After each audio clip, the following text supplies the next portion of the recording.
Continuous improvement comes in lots of different flavors and styles. I'm Bella Engelbach, and I'm inviting you to journey with me to the edges of lean.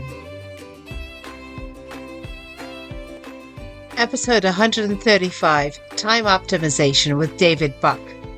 What's the only thing we all have the same amount of? It's the number of hours in our day. We live in a culture that is focused on productivity, but David Buck, the author of The Time Optimized Life, has a different perspective on time. He says we should be thinking about time optimization, not time management, and he bases his approach on lean thinking. I invited him to spend a little time with me at the edges of lean to share his insights. Note, this conversation is especially important for people who are considering retirement or other major work transitions. David Buck, welcome to the Edges of Lean. Honored to be here, Bella. Thank you so much for having me. It's wonderful to have you here today, and I would love it if you would just introduce yourself to everybody. Sure. I come to where I'm at right now through 35 plus years in business development. That's a fancy word for sales. And I found early on in my sales career, business development career, and this is very heavy on the sarcasm, that these are stunning, amazingly good looks and charisma weren't going to get me anywhere. And I found that as I helped my clients, first of all, if I was better prepared than my competition, that helped me get the sale. And then when I made my life easier for my clients, I found I kept them. And that was through, I found my use of time. And so I've been fascinated throughout my career about how I can use my time and any of my direct reports through my corporate career, how they use their time was really became the signature for my success. And then when I wrote my book, The Time Optimized Life, I actually got inspired by the concept of time optimization through lean manufacturing principles that my last employer, before I started my own business, used in their process. And I'm like, wow, I was really impressed and amazed by how detailed lean goes into things, but it's a continuous process. And that's how I wanted to apply people in their use of time. Well, it's really interesting. And I love the connection that you're making with lean. I mean, time is one of the few things that, we all have exactly the same amount, right? We have different needs for how much time we spend with family, how much time at work, how much rest we need. So we all have those different needs, but we all have the same amount of time. And as you said, in lean, we talk about flow and we talk about productivity and we talk about respect for people. And I would think, part of respect for people is actually helping all of us make the best use of that same amount of time that we've been given. But when we think about productivity, it really is over time, right? It's how much can you produce or how much waste can you eliminate over a period of time. It's so deeply tied into what we do. So David, you kind of specialize now, I understand, in a certain period of people's careers or lives. So could you tell us about that?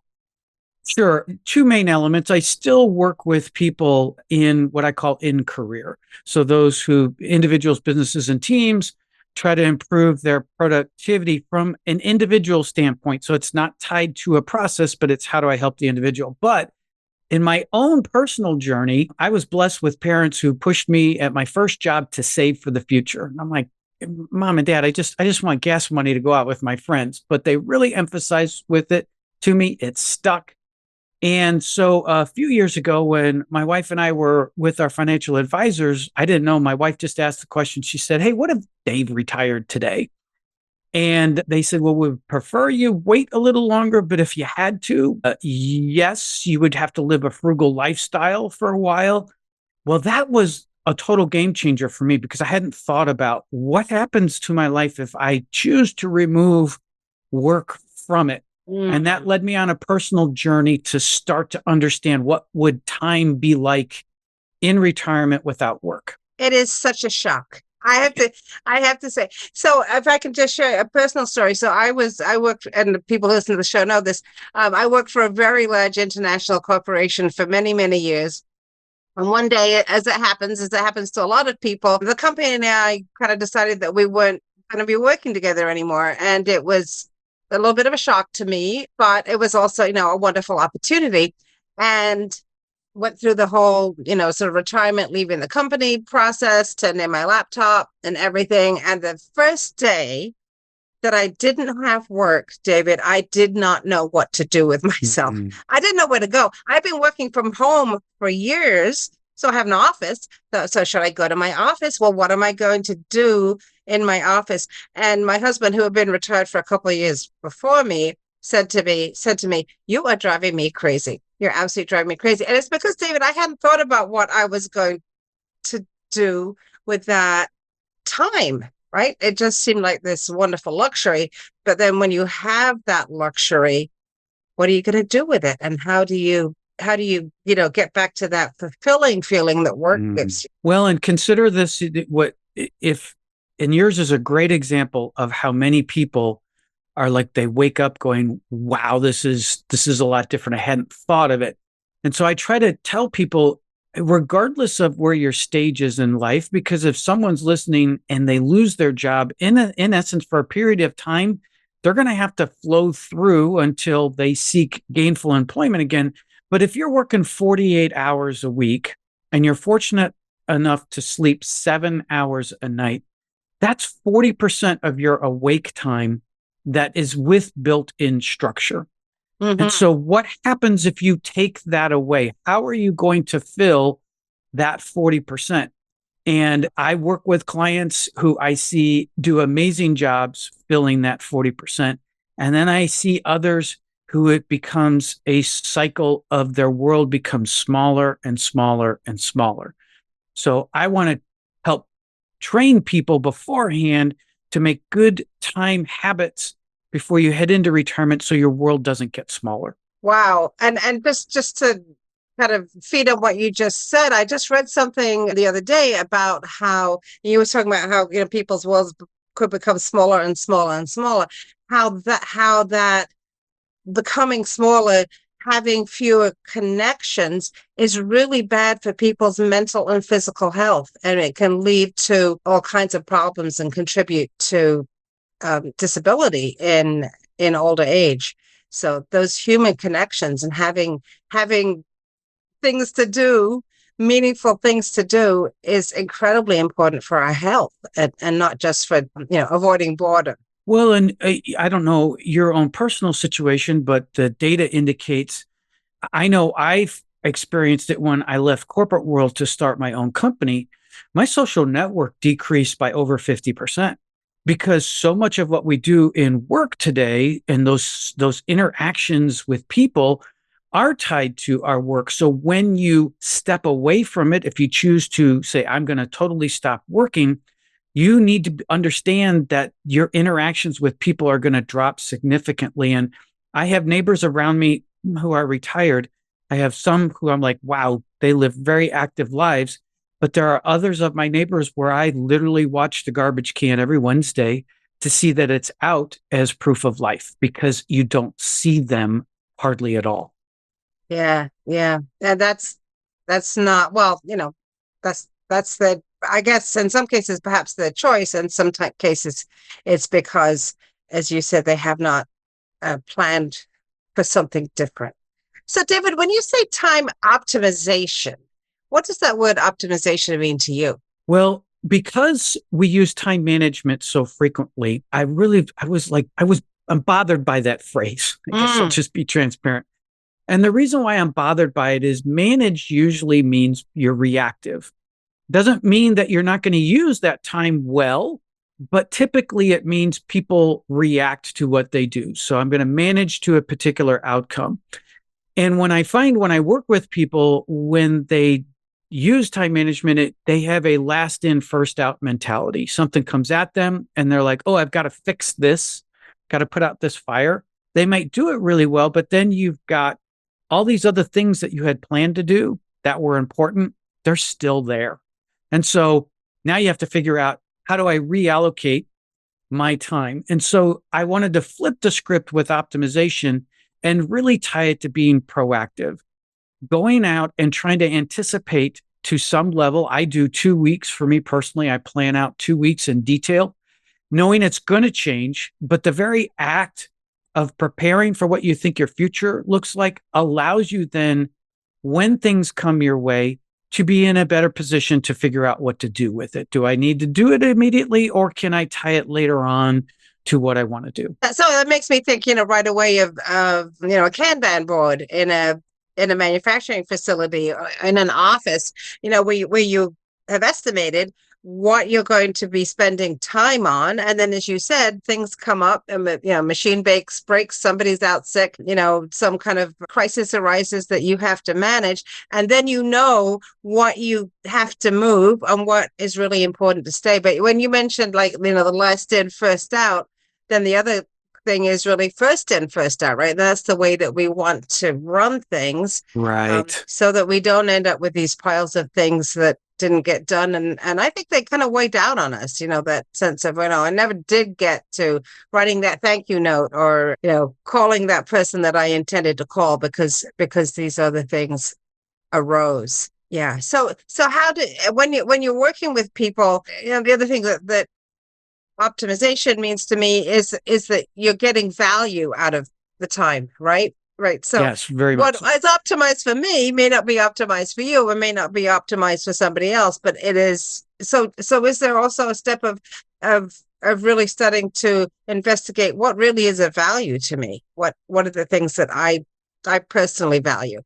Yeah, that's a great transition and lead in. And ultimately, what I want people to do, and this is regardless of your age, but it is very important if you're gonna choose not to work if you head into retirement, is what is my purpose in life? And so that's the defining thing. I take them through an exercise, just like companies have vision and mission statements.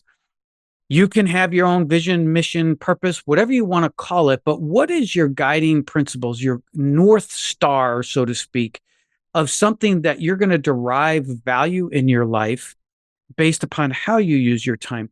And this is where many people choose not to stop working in some form or fashion when they go into retirement, because that's allowing them to express some purpose somewhere. And so I don't discourage people who want to continue to work, but at the same time, define for yourself the ultimate purpose. That may be a component, but it's more broadly than that. So then that's where you get to use that lens by which you then figure out how and why you want to use your time. And do you find that some people, as they do that exercise, they find that they want to work for the very reasons that you talked about? It's because that's where the human connection comes from. That's where their time structure comes from. And they just can't fathom a life without those things, or where they have to find another way to find those things.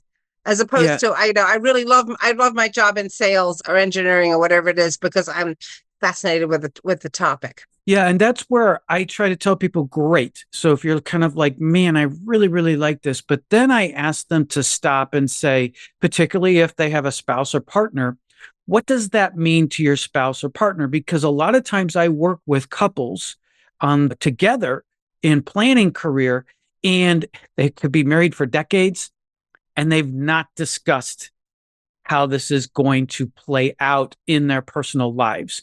And so I try to say to them, great if you want to work, but you need to be in concert with your spouse or partner to say, are they okay with you working? Did they have expectations that you were going to do certain things together? So to me, instead of treating it as an either or, try to find the maximum amount of flexibility in your life. So if you want to work some, great, but don't discount the wonderful opportunities that you can do with your spouse or partner in that time frame if that's what you want to do. So that's such a great point.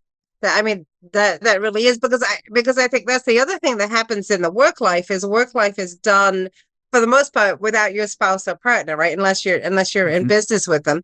And so you do get used to, well, I'm going to, make this decision, and, we'll discuss what's the impact on our financial life or where we're going to live or whatever. But that really makes me think, it's another concept we talk a lot about in lean, and I hate to use this word for your, for your life partner, but it's also about customer expectations, right? The Very much so. Yes. what, yeah, what does this person, yeah, what do they expect, and what are they hoping for? And if you can do what you're both hoping for, then that's going to make a much richer and happier relationship. Well, and if you consider today, the workforce is going to continue to age. I mean, right now it's 10,000 people a day. It's soon to be 12,000 people a day are hitting 65 years of age. So what the challenge is, companies in business are not really ready for an aging workforce, which puts people who are like, well, I would like to not do the at the rate I'm doing right now, puts people getting closer to retirement age in a wonderful position to negotiate unique employment structures that fits their life. So I encourage my clients, particularly if they sense they can do it, is to begin to lay the groundwork with their employer that says, I'm seeing retirement on the horizon, but I don't want to step out totally. What can we look at for an arrangement that lets me bring value, but gives me flexibility in order to go off to do my personal stuff, but then plug in when you need me to do important work for the company? Which is also something that people need at other stages in their life, right, David? I mean, that there are people, perhaps with young families, or, who an aging parent, who need more flexible arrangements. I mean, this is certainly something that people, I think, of many generations want. But I think you're right. I think companies are still having a hard time figuring out how I do this, because it feels like now you're gonna have to specialize an arrangement for everybody, and how do you know what's fair? And then for managers, then managing work schedules and making sure there's coverage, that becomes harder. But I don't, it's not impossible. It's just we have to think differently about it. Yeah. And will adapt according. Businesses will adapt to it. The other thing you mentioned about this idea of work and life is I am not a fan of the term also work-life balance. Yeah. Because I can't define my life into, 8 hours of sleep and then 8 hours of work and 8 hours of play. Life is just not that compartmentalized. So I try to tell people, think about going back to flexibility, think about work-life flexibility, where you're developing relationship capital in both the professional and the personal side of life. Personal side of life, you're managing expectations to say to your family, hey, I've got to spend more time at work for a period of time because there's a major project due or something to that effect. And then work, you're building that relationship capital that says, I'm working real hard. I'm doing what I need to do for the simple fact of, and it worked with me when I was still in corporate life. I had to go take care of an aging, dying mom with my siblings. And they were very, very accommodating. I still worked, but I was able to relocate back to Florida at that point and be able to spend time with my mom in the last 6 weeks of her life. They were very accommodating because I had built up the relationship capital at work as a result. Yeah. Yeah. That's really, really helpful when that can happen. Yeah. And then that makes us think. So as we're thinking about, for those of us who are working with companies and working with leaders and managers, and we talk about, creating that environment where people really truly can grow and develop. When you had that opportunity then, David, to do that for your mom and to be with your mom and have those precious weeks with her, then how did you feel about the company?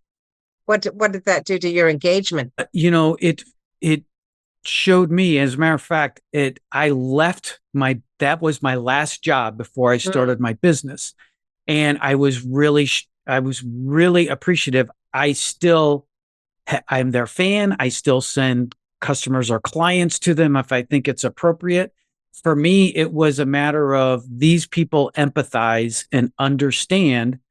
It also made me a better manager and leader to my team as well, to ensure if I know that the owners of the company are giving me this flexibility, I need to pass that on understanding what do I have to do to deliver what I'm supposed to deliver, but how can I be more flexible with my people if that's the case and they have a need? Yeah, and I think that there is, a challenge there for us to think about that as people who are practicing lean and looking for standardization. We want things to be, it's not just, and in some cases, it's not just what you deliver, but it's how you deliver it, because the process for delivery is what builds the quality in at the end, right? So that is going to require more creativity, both on the side of the managers and the sides of the people who are doing the work, to think about how can I really make sure I'm still capturing the important parts of the process that build the quality at the end, whether it's a sale that you're delivering or Right. or something else, right? I those and that actually, I think I'm thinking about this, David, then that helps you really also identify what are the really important things that need to be done. And what are the things that perhaps got built into the process that you actually don't need to do? I think it's a lot to learn from that. Well, and what I love about lean and applying it to time optimization is you deliver a quality product, service, whatever it is, to your client base. They have no idea what happened behind the scenes to deliver it. They just want that delivered product, quality, or service. And when I led and trained salespeople, and there would be a breakdown in, oh my gosh, we had to scramble, people worked overtime to try to deliver the product, and they would be all mad and frustrated. And I would say, but the client didn't know anything different. So don't wallow in that. And that's the same thing in life. It's not going to be perfect. Behind the scenes, you're going to be figuring everything out. But if you deliver yourself a time optimized or time efficient life over time, then that's great. You get to live and enjoy the experiences while you refine the process behind the scenes to make it as efficient as possible. Right. Yeah. And it's actually good, right? If something breaks, then we can improve it. Yeah. So, Yes. and so, if it works too well, sometimes the lean leader will actually go in and break it just to create that optimization. But And that's one of the things that I appreciate about the lean process is, and I try to tell people, it's this continuous search for perfection. You know, you're never going to attain it, right. but the journey is so worth it because you learn more about yourself, you learn more about others. And that's the same thing when you live a post-career life is don't settle, but constantly try to figure out if you find you're in a rut. And one of the exercises I try to take people through, and it's very difficult, is plan me a typical retirement week. And what happens is they plan out Monday and then they either make it Groundhog's Day or they copy and paste it to every other day. And then I'll hand it back to them and I'll say, nope, not enough diversity in there. You need to think about, doesn't mean that this is going to be your life every week, but if you can't put in enough diverse things for a typical life in retirement, then maybe work needs to be part of it for a while because that brings you that diversity through interactions with others in the structure. But you've got to be able to figure out how you're going to use that time. Wow, that sounds really scary, David. I mean, you're saying to people who have had structure, we've got the Monday meeting and we've got the Wednesday meeting and we've got the Friday afternoon week wrap up and we have the annual meeting and somebody tells me where to go or I tell somebody else where to go. And now you're saying to them, actually, don't do that. Is that what I hear you saying? Don't put that structure, that immediate structure back into your life just because that's what you're used to and that's what you're comfortable with. So what are you saying?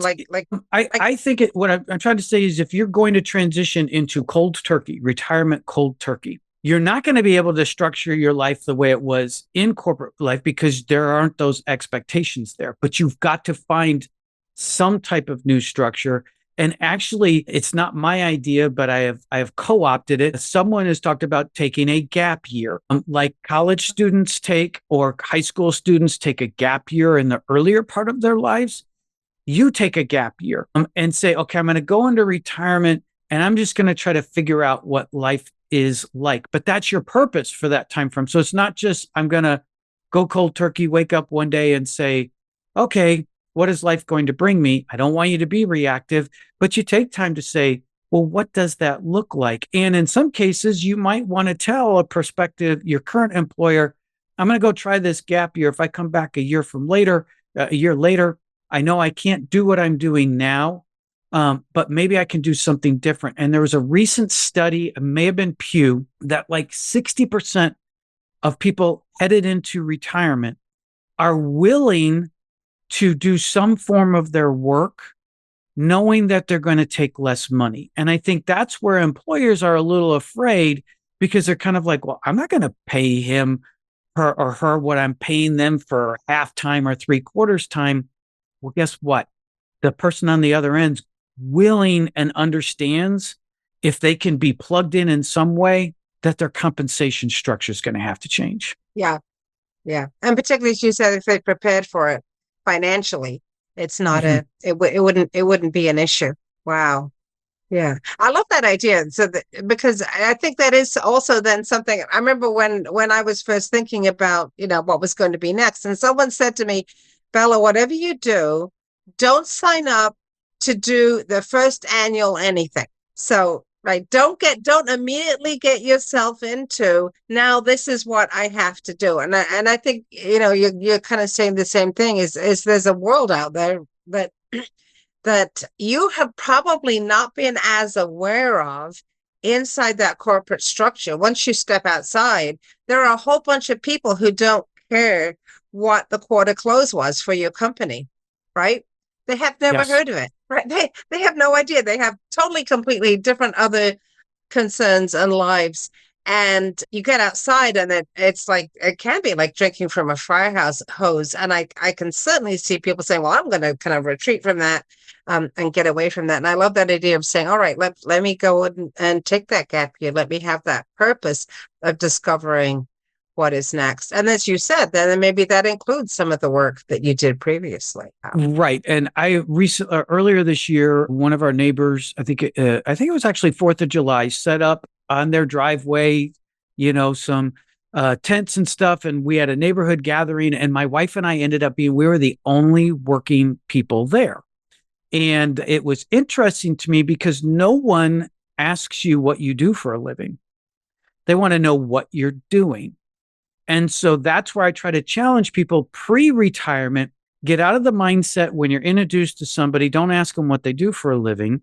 Ask them what motivates them for a living. And then you can tell them what motivates you for a living, because it gets you out of the quote corporate mindset, the work mindset, and allows you to think more broadly. And so that may help you then decide the steps you want to take for the life you want to live in retirement. But, it's so easy for us to say, hey, what do you do for a living? Well, no one cared what my wife and I did for a living when we're there.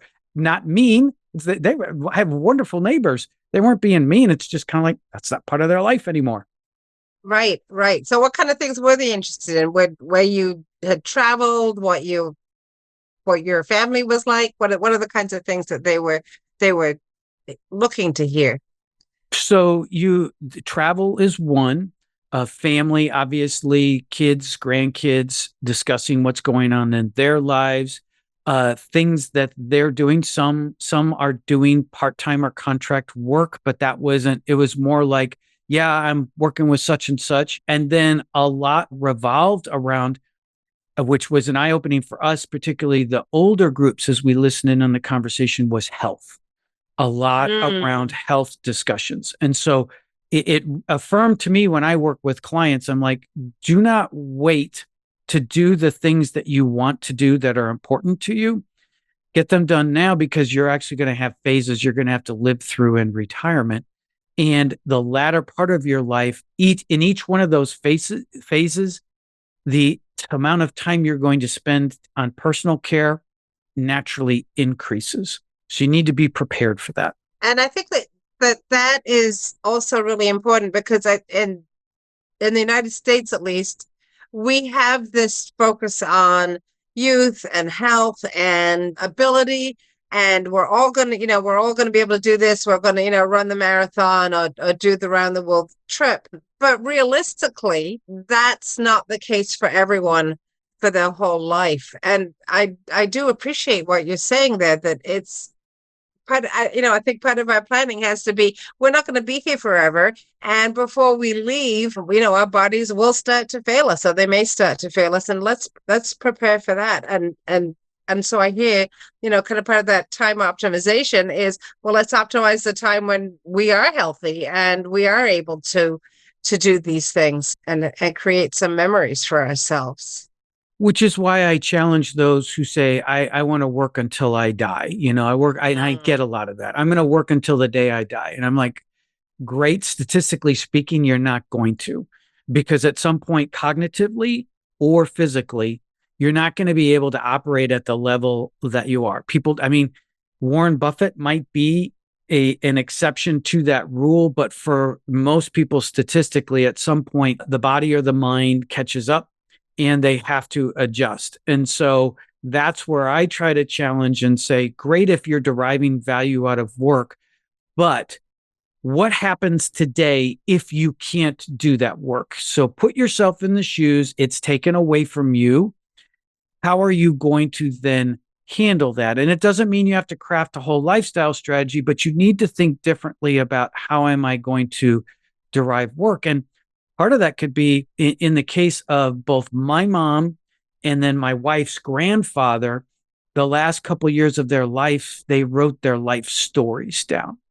And so they have now transferred that to generations. And my oldest son has actually taken the unofficial mantle of being the keeper of the family history, because he's been fascinated that two separate people on the side of the family have done this. And my wife and I are under pressure by our children to make sure we do the same at some point. And I just want to share with the listeners that my son actually had a suggestion for my husband and myself. He said, if you don't want to write it down, it's easy now to record it. And very much so. You can sit down and do a Zoom interview just like this, or a series of Zoom interviews, and ask those questions or tell those stories that you perhaps never had a chance to tell your children or your nieces and nephews, or the people who are important in their family. You want to press that on. And what a wonderful way, again, when you think about time optimization, we think about, I immediately think of, I've got to be productive, but this is a productivity of sharing, as you said, stories and histories and things that are of value, maybe not of financial value, but are of family value. And that's wonderful, yes. David. Well, and it's actually led to me to be a little frustrated, and I'm going to say politicians, but I'm not trying to be political. But if you look at our politicians today, particularly in Washington, D.C., across party ideology, everyone is a lot older, and they stay in position. And I'm not about ageism. I'm like, work for as long as you have. But I look at some that are there right now and I say, wouldn't it be beneficial for you to maybe step back a little bit? You can still be immensely productive and help transfer this wonderful knowledge you had to the next generations, to prepare them to have great public service, to serve the rest of their communities. Why do you need to hang on for the rest of your life in this position when you can use your wonderful skills and opportunities to share with others? That is terrific advice. And I can think of a lot of people who should be taking that advice, David. Right. As you said, it's irrespective of party. It's correct. Yeah. And it's actually, to me, it's fascinating that we see that in our legislatures and our administrative, executive branches of government.